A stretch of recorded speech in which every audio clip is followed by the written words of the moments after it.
Thanks for joining us for Diversity Dialogue. This is a special program today to celebrate a life and to talk about some incredible accomplishments. And I've been invited because I know something about basketball. Rebecca? You know about basketball. I don't. I have never known how to even dribble a ball, okay?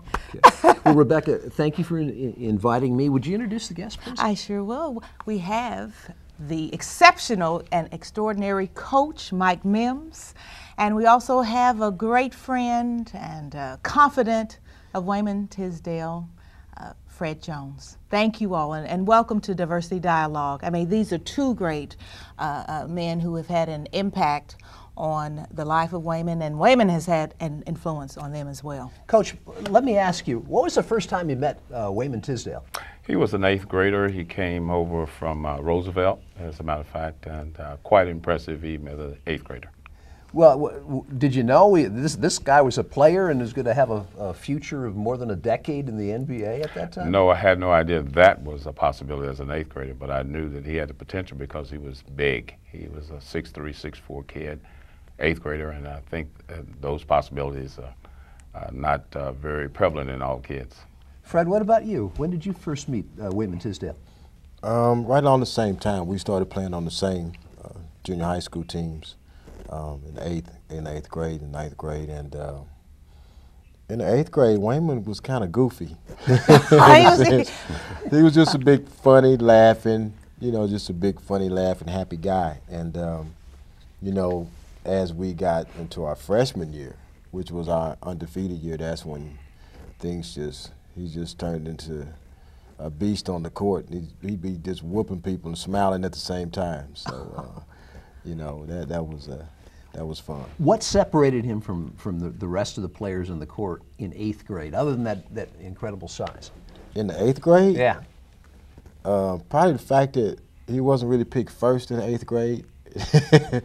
But in the 9th grade, he just ran the whole team. He just took over and became the captain. So, but his size, when you grow that fast, you kind of have to grow to it. And I think that he was just really catching up to his size.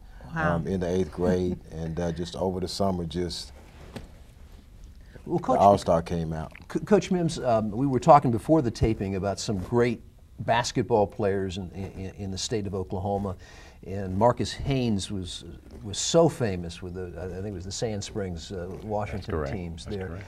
How do you compare? I know Haynes was a guard, and there've been so many other great players. How do you compare Wayman to all of this? This is strange that you would compare that with two different positions. And I've always said this, there is an it factor with great people. Marcus Haynes had the it factor when he was in high school. Wayman developed the it factor also at Booker T. Washington High School. And that it factor is separating you from everybody else? It is super greatness beyond years. Wayman just grew into the greatness in the years that he developed his game at Booker T. Washington High School. Well, I had a staff of meteorologists that worked for me at one time, and I asked them once, how much of it is science and how much of it is luck and how much of it is you just studying those numbers?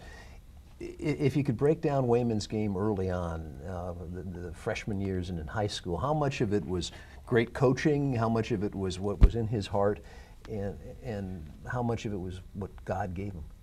Well, you hit it first when you said God gave him something special in his heart. The love and the passion that Wayman had at an early age was unbelievable, unheard of, to be very honest with you, at a very early age. Now, he played a lot of street ball. And Lauren, Fred was his street ball partner. Now, tell us about the street ball. And I don't know much about basketball, but does that help develop you as a basketball player? It does, competitively, because there are no referees in street ball. And there's no clock in street ball. And sometimes there's no out of bounds in street ball. We developed a toughness from Cheyenne Park, which is a park that John Starks also played a lot of ball growing up with us at. Osage, Immaculate Conception, just being at the park. The Elwood kids. The Elwood we were the kids. Elwood We were kids. all off of Lauren. Elwood. I was yeah. on the other side with Sabrina and Regina, and they'd go to Hervey's house next door and play in the backyard, and down on the other end, you know, John Starks and Yeah, Bugs and everyone would be down there. It was a great time, man. I can remember, I was telling Mama Tears the other night, I said one of my greatest memories at your house is trying to keep the basketball from going into the clothesline because the clothes would be hanging up, and Wayman and William would tell me, well, you little, so you get over there on that side. So they had the whole court, but I basically had to stay on the side where the clothesline was to keep the ball from going into the clothes. So, wow. You know, it was something that really makes me smile when you start thinking about stuff like that at a time. Well, you're talking about like a real sense of community that was, part of it was basketball, part of it was just being kids growing up together. Right. But another huge part of it, in part that may have made him that very special basketball player, was the grounding that he had at Friendship Baptist. Well, I don't think there's any question about that. I think that is where the stones were set in concrete, if you want to put it that way. I think that they had two moves in the church that I know of because it moved from one place to the other. And I saw early on at the other place, I went to church with him one Sunday. I don't know why I did, but I did one Sunday. And I saw something very unique at church that I could see at practice, but I didn't understand as well. But once I saw him in church and watched his performance, watched his family perform and do the things that they did in church, it was just awesome. Well, Reverend L.L. Tisdale and Deborah Tisdale, what can you tell me about Wayman's parents and that impact on him? Tremendous, tremendous, tremendous. Reverend Tisdale, his fingers all over the boys and the family. Mama Tiz is the rock of Gibraltar. Unbelievable. I think about her quite a bit right now. She's doing as well as could be expected, but you got to remember, it's her baby boy, and everything is going well as could be expected right now. Well, the What about youngest the of meals? 6? Yeah, and the meals that Mama T's would cook The meals. on Sundays. Mama Tiz The could still meals. cook. Okay, for the Army. Okay, still, she would be Tiz could still cooking, and cook. like, it's just you here, and it was just unbelievable. Unreal. Gifted in the kitchen. Unbelievable. She cooked some of the best meals I've ever tasted in my life. And Yes. much better because I've tasted her meals. And you remember the first church, and I remember going there because my mom was like a gospel singer in the Mark Singers, and we would often sing at Friendship Baptist Church, and my mother played the piano, and Reverend Tisdale would often have quartet singing at 3 o'clock.